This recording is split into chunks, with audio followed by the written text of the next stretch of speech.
Ah, okay. Naka-kuan lang siguro.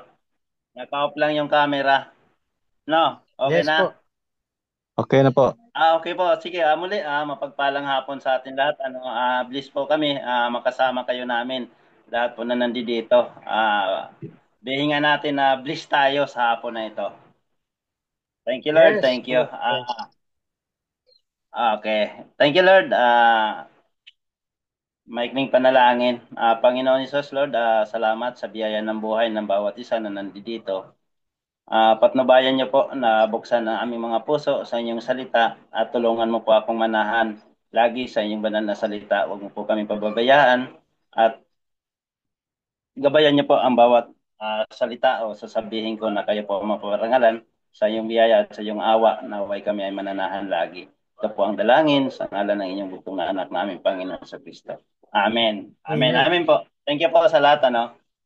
Sa hapon na ito, ah, pagninilay-nilayan natin ang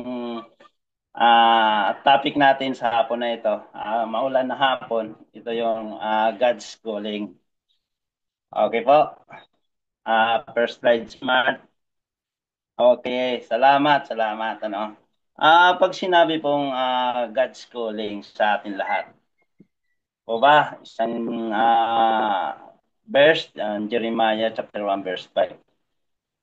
Nakikita niyo po yung picture na yan. Siyempre, ah, lahat tayo ay dumaan sa pagkaganyan. Nung isinilang tayo, nung bata pa tayo, sabi nga, ganyan, nangilawa tayo sa atin na mahal na ina. Siguro naman, wala sa atin yung, ito lang mo na, wala sa atin na isinilang na mayroon na kagad ngipin o nakakalakad na kagad. Dito ba? Nung nag-aaral ako, nakakuha ko lang noon na sabi, ay, galing ka sa biyak na kawayan. Hindi pala yun. Di ba?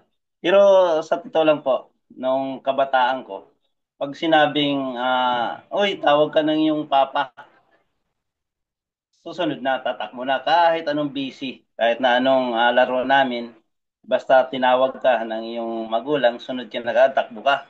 At saka may kanya-kanya pong kuan, may kanya-kanya pong pagtawag. Ang inyong mama, ang inyong papa, minsan sa mga kalaro ko, pito lang, shh, may lilingon na yan na isa. Susunod, ay, tawag ako ni mama. Tapos may sisigaw, Nande! O, ay, tawag ako ni papa. Ganyan kaagad, lingon kaagad. Di ba? Lingon tayo kaagad. Ang masakit ngayon sa generation, yan po kasi ang nakalakihan ko. Siguro naman, ah, may experience din kayo ng mga ganyan. Na pag tinawag tayo ng ating mga magulang, sunod tayo kaagad. Pero sa generation po ngayon, napapansin niyo po ba? Although na yung mga anak ko ay malaki na ngayon, pero mahirap po pag tinawag mo, di ka agad lilingon. Busy. Marami din po ako ng pagmamasdan, mga kabataan sa harapan namin. Pag tinawag po ng magulang, sasagot, maya na. Pag tinawag po, tika muna. Yan po ang generation ngayon. Pero sabi po ng Biblia, tayo daw po, bawat tao ay nilikha ng Diyos na may natatanging layunin. So yung hindi tayo aksidente, ang yung pagkatao, ang iyong kakayahan, o ang iyong karanasan. Dito nga ay mapagnilay natin dito sa Jeremiah. Isang verse na to, chapter 1 verse 5. Kilala ka na ng Diyos bago ka pa man isilang. Totoo po ba? Kilala ka ba ng Diyos? May itinalaga na siyang misyon para sa iyo. Napakasarap ano? Kasi totoo lang, nung hindi pa ako na-stroke, hindi ko alam na may mission pala ako eh. Kaya nga po, ang pagtawag ng Diyos o ang pag nilay-nilay ng salita ng Diyos ay isang biyaya talaga. Kasi kung nagpatuloy pa ako na alam ko na wala akong misyon, windang po. Hindi ko po alam kung ano na po yung buhay ko ngayon. Pero praise God. Dahil sa biyaya ng Diyos dito sa PWD Fellowship, natutunan ko, o nga pala, may mission ako. Next March,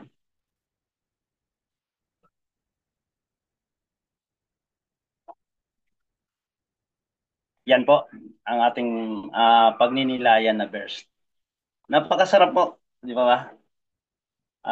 Ako na lang ang magbasa. Sige. Jeremiah Kabanata 1, talata 5. Sabi po dito, bago kita nilikha sa tiyan ng iyong ina, pinili na kita.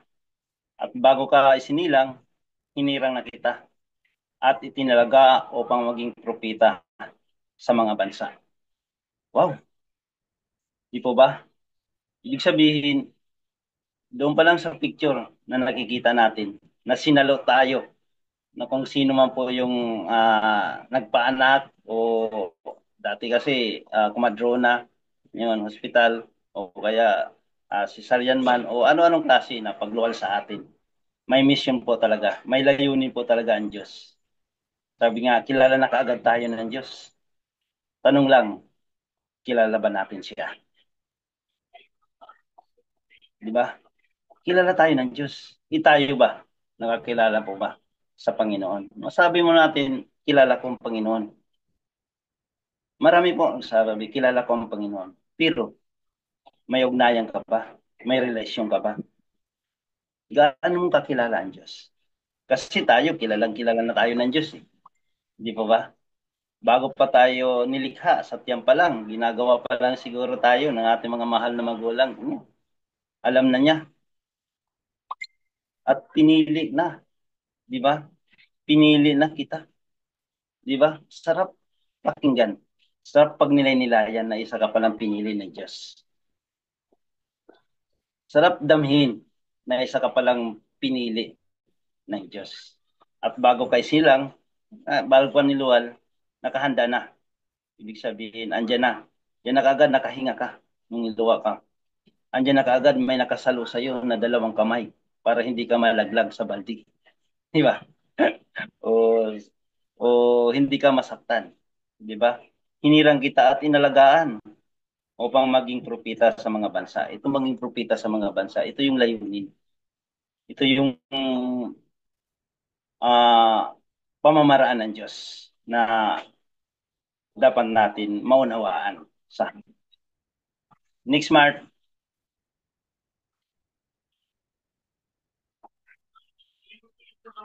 Ayan. Pagtugon sa layunin ng Diyos. Ano pong ibig sabihin ng pagtugon? Na basa natin kanina, pagsilang pa lang natin ay may layunin na tayo. Ibig sabihin na may layunin, may purpose ka na. May gagawin ka na. Kaya nga po napakasarap na mayroon tayong ganitong pagtitipon. Dito na unawaan natin pinapaliwanag sa atin o nababasa natin mismo sa ating personal na layunin o personal na pag-aaral ng salita ng Diyos ng pagbabasa ng Biblia isang napakahalagang layunin upang malaman natin kung ano po talaga yung purpose o layunin ng buhay natin. Bakit? Tanong mo nga po sa sarili mo, o nga, bakit ba ako buhay pa ngayon? Yan. Kasi yung iba, bata pa sa atin, o bata pa sa akin, o bata pa sa inyo, wala na. Di ba? Yan. Magandang unawain at magandang pagtanggap. May apat lang tayo dito na pagninilay-nilayan hango doon sa verse natin. Pagtugon sa layunin ng Diyos. Una, pakikinig siyempre sa tinig ng Diyos. Pangalawa, pagtanggap na may layunin ka mula sa Diyos.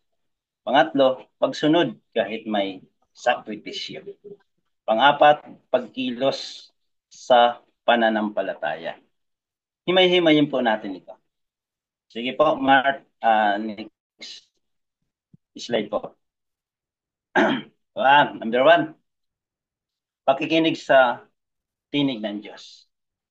Hango dito sa Juan Kabanata 10, talata 27, dinirinig ng aking mga tupa ang aking tinig. At siya ay aking kilala at siya ay sumusunod sa akin. Di po ba? Sinabi ko kanina, yung pagtawag ng ama ay talagang sumusunod kaagad yung anak. Yung henerasyon niya yun. Yun, dito tayo.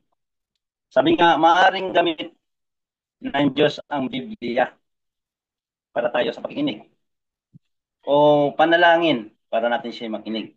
O ibang tao na gumagamit yung Diyos ng ibang tao para mapakinggan mo ang kanyang mga salita o mga pangyayari upang ipakita ang kanyang direksyon.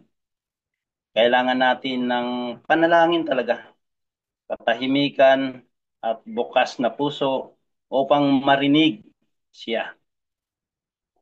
Dito upang makita at kanyang direksyon sa buhay natin. Siguro sabi ko nga, kung hindi ako naging isang stroke, ay hindi ko ah malamang hindi ko alam kung anong direksyon. Although nananalangin, siyempre, pero yung direksyon ng buhay mo, yung bukas na puso, wala ko noon eh, upang marinig siya. Ito ang sinasabi mismo ni Jesus. Sabi nga, pinapakita nito ang malapit na ugnayan ng Panginoon sa kanyang mga tagasunod. Tinawag nga kanyang mga tupa at siya ang ating mabuting pastor. Siya ba ang mabuting pastor mo sa oras na ito, sa buhay mo, sa kasalukuyan? Nakikinig ba tayo sa tawag ng Diyos? Sabi nga po, ibig sabihin ang mga tunay, tayo yun, tunay manampalataya ay marunong makikinig sa tinig ng Diyos. Kilala tayo ng Diyos simula pa noong tayo ay nasa sinupunan ng ating mahal na magulang. Ina, ng lubusan. Ang ating pangalan, hindi katakataka na binigyan ka ng pangalan. Diba? Ang iyong kahinaan at kalakasan din, alam ng Diyos yan. Kaya nga po, napakasarap pag nilay-nilayan yung kanyang mga salita. Pakinggan, kilala, at sumunod tayo sa Kanya.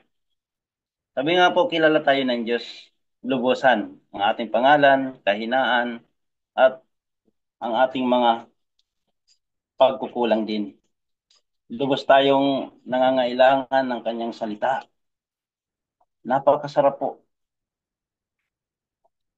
Napakabiyaya po.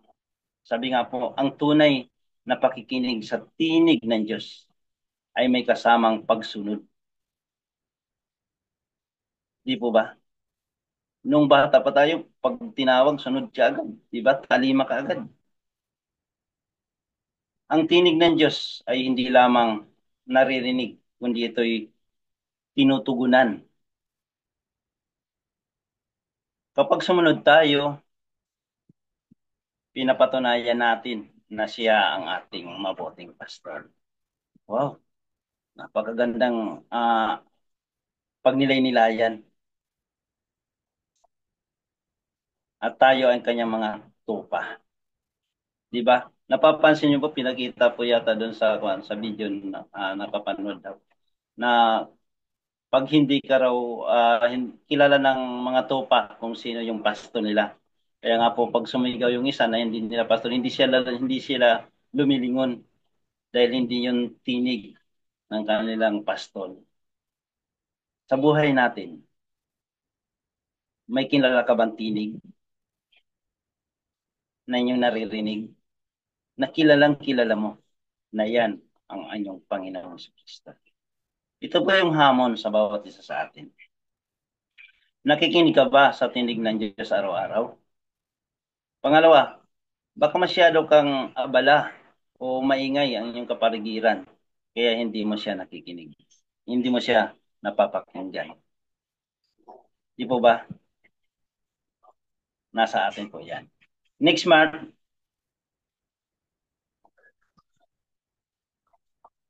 dito po sa pangalawa, pagtanggap na may layunin ka mula sa Diyos. Ito po ng verse na ito ay napaka-powerful. na lagi itong ginagamit dito sa PWD Fellowship kasi ito talaga yung motivation ng bawat isa sa atin. Pagtanggap na may layunin ka mula sa Diyos, tanggapin mo muna. Kasi naaalala ko dito sa kapitbahay namin, ikwento ko na din po siguro ito. Stroke din siya, kaso hindi niya natanggap na naging ganun nga. Dahil siguro sa sitwasyon, nung hindi pa siya stroke, ay malaki yung sweldo, malaking nakaka-afford lahat ng pamilya. Pero nung na-stroke siya, nawala ng gana. Hindi ka agad natanggap na ang bawat sitwasyon ng buhay natin, anuman po ang ating mga disability sa kasalukuyan, isang layunin ng Diyos. Sabi mo nga po sa buhay mo, sarili mo, may purpose ang Diyos sa akin. Yan pa ba po kayo? Hello po, may purpose po ba ang Diyos? May purpose ang Diyos sa Amen. buhay ko. Yes, praise God. Tayo nga po ay may mga kapansanan o may mga nag-aalaga ng kapansanan. Isa din po yan, may purpose po ang Diyos sa buhay ng bawat isa sa atin. Kaya nga po, napakahalaga ng verse na ito sapagkat nalalaman ko ang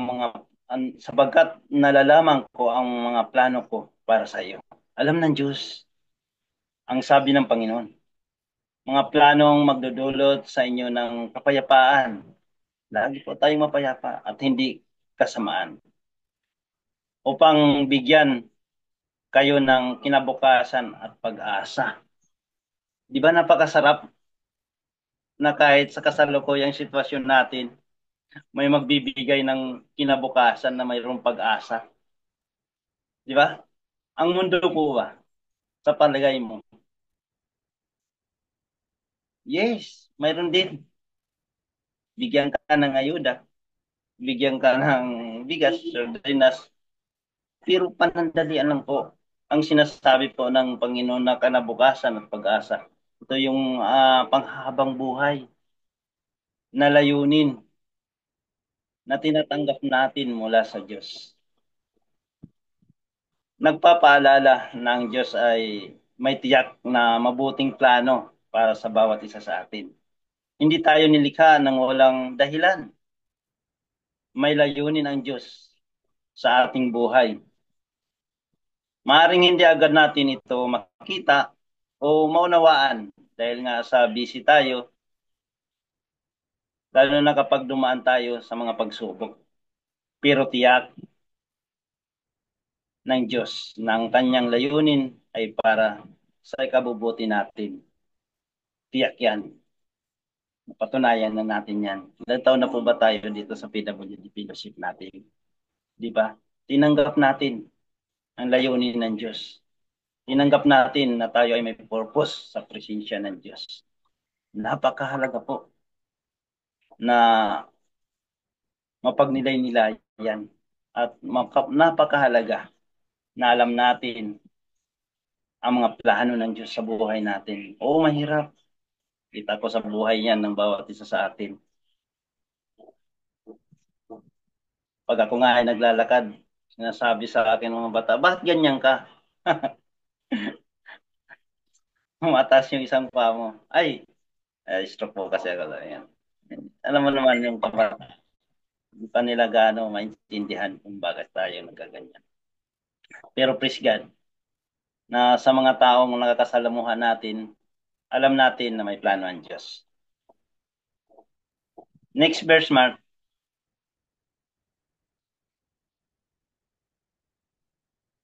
Dito, pagsunod. Sige, dire-diretso na lang tayo. No? Ang pangatlo, pagsunod kahit may sakripisyo. Sabi nga po dito sa Lucas, Kabanata 9, talata 23. Sinasabi niya sa kanilang lahat, kung ang sino man ay ibig sumunod sa akin, itakwil niya ang kanyang sarili. Pasanin ang kanyang krus araw-araw at sumunod sa akin. Sino nagsabi? Jesus. Kung sino raw po ang susunod sa kanya. Ang talatang ito ay paanyaya ni Jesus sa lahat ng gustong maging alagad niya. Hindi ito madali dahil sabi nga, itakwil ang sarili. Ang pagsunod kay Kristo ay nangangahulugan ng pagsuko. Okay po ba? Lahat po ba tayo ay naisoko na sa Panginoon ng buhay? Pakitansa po.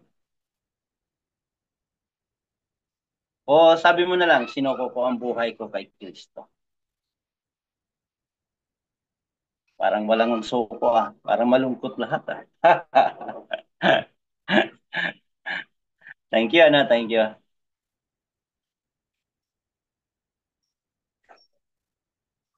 Itatakwil ang sarili. Sabi nga dito, ang pagsunod kay Kristo ay nangangahulugan ng pagsuko ng sariling kagustuhan, ambisyon, at kasiyahan para bigyan daan ang kalooban ng Diyos. Kaya ba natin to? Yes naman. Tayo pa. No? Amin po ba? Hello po.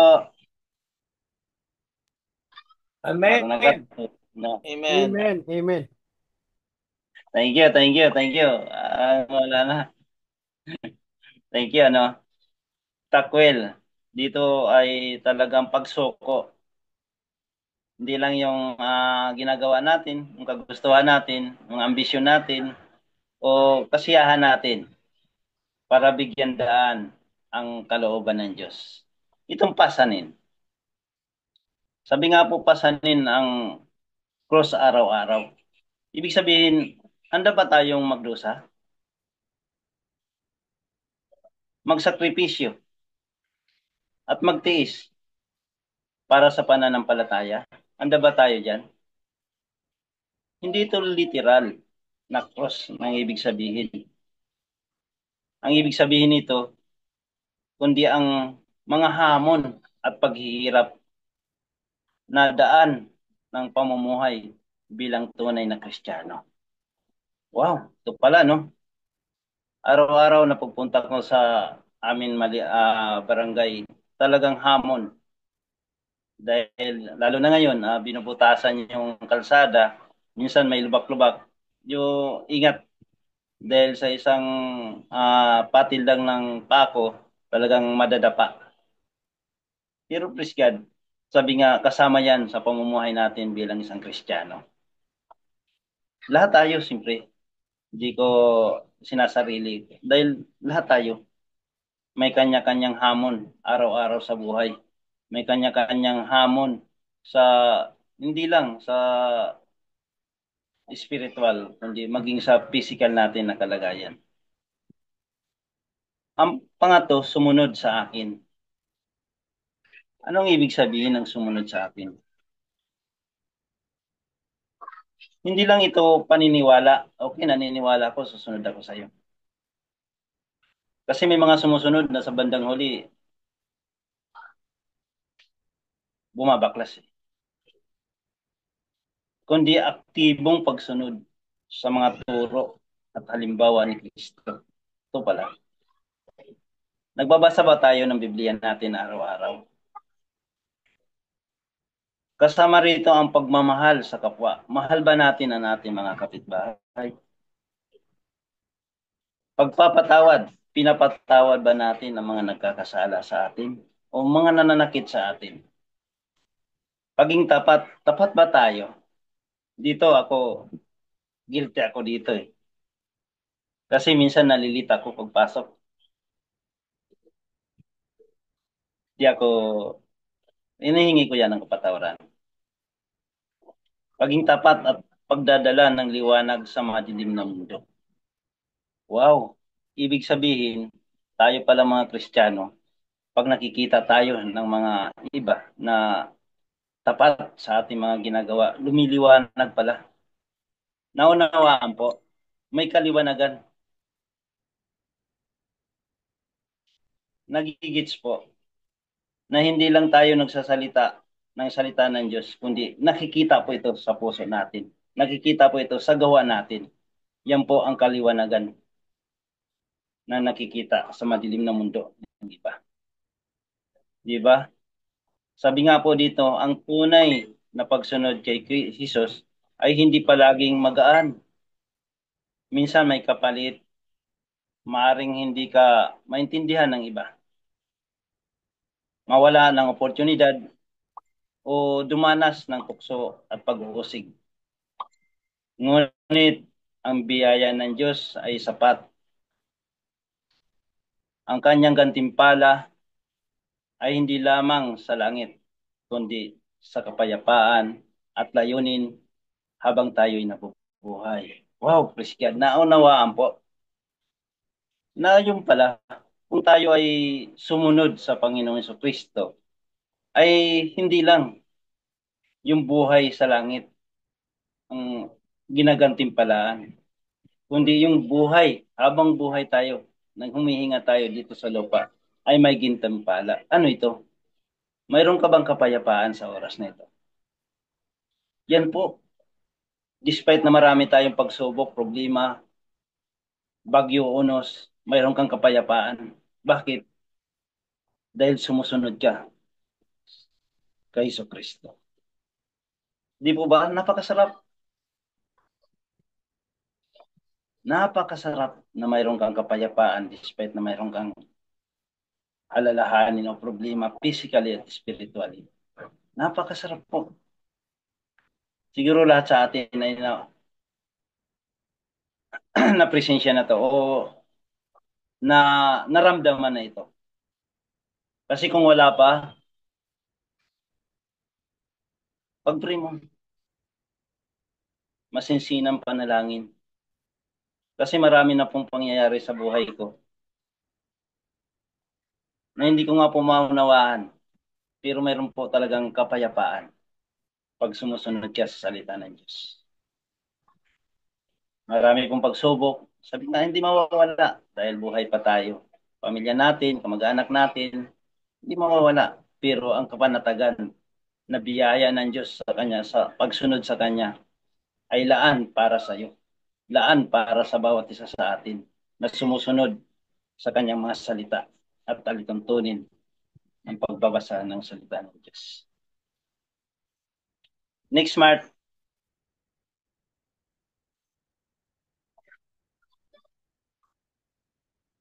Yun, pang-apat po. Pagkilos sa pananampalataya. Sabi nga dito po sa Santiago, Kabanata 2, talata 17. Ngayon din naman ang pananampalataya na walang gawa ay patay. Totoo po ba ito? Sa buhay niyo po. Dati, nung hindi ko pa gaano kilala ang Panginoon, sisimba ka, mananampalataya ka. Pagkatapos, labas ka, wala na. Iba na yung kuan mo, iba na yung perspective mo. Basta, langin ka lang, wala na, iba na. Iba na yung gawa mo. Pero please God, sa biyaya ng Diyos, sa awa ng Diyos, ganito pala yun. Pagkilos sa pananampalataya. Hindi lang po tayo nananalangin araw-araw, gabi-gabi o saan man. Ngunit yung pagkilos. Ang talatang ito ay tuwirang pagpapaalala sa atin na ang tunay na mananampalataya ay may kasamang pagkilos. Hindi sapat ang magsabi lamang na naniniwala ako sa Diyos. Di po ba? Kung hindi naman ito nakikita sa ating pamumuhay. Ang pananampalataya ay dapat magbunga ng mabuting pagsunod sa utos ng Diyos at pagmamahal sa kapwa. Halimbawa, ano ang paniniwala mo ngayon? Ano po ba? Naniniwala ka ba na ang inyong panalangin ay tutugunan ng Panginoon? Di po ba? Yes. Naniniwala ako. Pero gagalaw ako. Kikilos ako. Kasi alam ng Diyos kung ano yung kahinaan natin at kung ano yung kalakasan natin. Sabi nga po, walang ibinibigay na pagsubok ang Panginoon na hindi natin kaya. Gumalaw tayo na may kasamang pananampalataya. Praise God, ano? Next, Mark.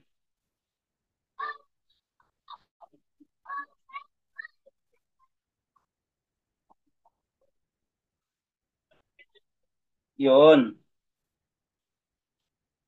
Ito po ay napakaganda, no? Mayroon na tayong pakikinig, mayroon tayong pagtanggap, mayroon tayong pagtanggap, pagsunod, at pagkilos. Lahat po na yun ay natanggap na natin. Lahat po yun ay narinig natin oras na ito. Ngayon, ano naman po ang buod ng mga salita yun? Ito po ang pinakabuod yun. Yung Matthew 28, Kabanata 28, talata 11 hanggang 20. Pwede po bang mag-volunteer magbasa? Para andyan pa po ba kayo? Sige po, ako na po. Kuya Nante. Sige, thank you, Mark. Kayo po. Sabi po sa Matthew 28, verse 19 to 20, ang sabi po, kaya't humayo kayo, gawin ninyong alagad ko ang mga tao sa lahat ng mga bansa. Bautismuhan ninyo sila sa pangalan ng Ama at ng Anak at ng Espiritu Santo. Turuan niyo silang sumunod sa lahat ng mga iniutos ko sa inyo. Tandaan ninyo, ako'y laging kasama ninyo hanggang sa katapusan ng panahon. Praise God po. Wow. Wow, appreciate Mark. Thank you, Mark. Thank you. Ito yung sabi nga, ang talatang ito ay kilala bilang ang dakilang utos. Sa English nga, sabi niya minsan ni Ate Glo, the Great Commission. Di ba? Ito ang malinaw na pagtawag ng Diyos sa lahat ng mananampalataya upang humayo. Di ba? Kaya't humayo kayo. Sino itong kayo? Walang sinabi dito, ikaw lalaki, o ikaw babae, o anumang kasarian mo. Wala, di ba? Kayo, tayong lahat. Gawin ninyong alagad. Di ba? Tayong lahat na nakakabasa nito at nakakarinig. Humayo kayo. Di ba? Napakasarap pag nilalayan ang mga salitang iyan. Sabi nga po, humayo. Ibig sabihin ay kumilos at lumabas sa sariling komportabling pamilyar na lugar. Halimbawa po, kung sa buhay natin ay lagi lang tayong masarap, andi lang tayo sa labas, sa loob ng bahay natin, pakanta-kanta, video okay, sarap ng buhay. Di po ba? Pero ano yung utos? Ano yung layunin? Ano yung pag nakikinig natin sa Diyos? Komportable o pamilyar na lugar. Huwag tayong manahan doon. Sabi nga, humayo tayo upang ipahayag ang ebanghelyo. Hindi sapat na manatili sa loob ng simbahan o ang tawag ng Diyos ay para dalhin ang mabuting balita sa lahat ng tao. Wow, napakasarap. Humayo kayo. Hindi lang tayo nananatili sa loob ng church, kundi lumakad tayo, humayo tayo at ibalita natin ang ebanghelyo. Gumawa ng mga alagad. Ito na yung sabi nga mamunga. Gumawa ng mga alagad. Hindi lamang pagbabahagi ng salita ang layunin, kundi pagpapakilala kay Jesus sa pagturo kung paano sumunod sa Kanya. Ang alagad ay hindi lang tagapakinig, kundi taga-sunod na mamuhay ayon sa turo ni Kristo. Wow, praise God. Mga kapatid, hindi lang po tayo tagapakinig. Hindi lang po tayo nakaupo sa computer din nating upuan upang makinig sa salita ng Diyos. Kundi sumunod, maging alagad, at mamuhay ayon sa turo ni Kristo. Napakasarap po pag nilay-nilayan. Di po ba? Yung pangatlo po, bautismuhan sila. Ano ibig sabihin ng bautismuhan sila? Di ko na po kinuha sa slide babasahin ko na lang po para mas madali tayo. Ang bautismohan sila ay panlabas na tanda ng panloob na pananampalataya. Isa itong pagsunod sa utos ni Jesus at simbolo ng bagong buhay bilang anak ng Diyos. Ginawa ito sa ngalan ng Ama, Anak at Espiritu Santo. Di po ba napakasarap? Ito ay talagang experience ko nung God Disable Family Day. Dahil isa po ako sa nabautismuhan. Di ko po halos maunawaan, di ko po halos maintindihan kung gaano po kagaan ang puso ko nung iniangat ako sa tubig.